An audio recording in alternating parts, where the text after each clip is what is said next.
We should care deeply about these homeless families. I mean, they are in a dire place. A summer spike in the number of women and children in our community desperately in need of housing. The demand leaving some shelters at capacity as homeless advocates call for change. Tonight, News 5 is taking a closer look at what's sending so many of these women and children into chaos. News 5's Mike Brookbank continues our coverage on this important issue that some consider a crisis. Evictions, lack of affordable housing, trauma, just some of the factors that can quickly send a family into a tailspin and leave them at risk of becoming homeless. So you're not gonna play? Was in a domestic violence relationship.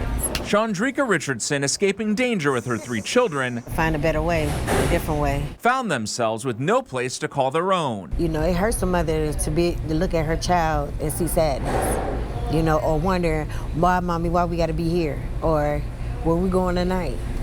Or how you gonna feed us? What we gonna eat? It's not just rocky relationships with family. Tension between tenants and landlords can also lead to trouble. Any one issue can then become something that becomes a point that leads to eviction. Cuyahoga, one of 8 counties in the state with the highest rate of eviction filings, according to the Ohio Housing Finance Agency. That's something we're constantly dealing with in the region. High rent costs also pushing families to their breaking point, with nearly half of renters in our state spending at least 1/3 of their income to maintain a roof over their heads. Families that are paying more than 30% of their income to their housing costs are really considered to be substantially at risk. In the summer months, Rob Fisher tells me it's normal to see a surge in homelessness. Families and individuals are seeking new options. Fisher is the co-director of the Center on Urban Poverty and Community Development at Case Western.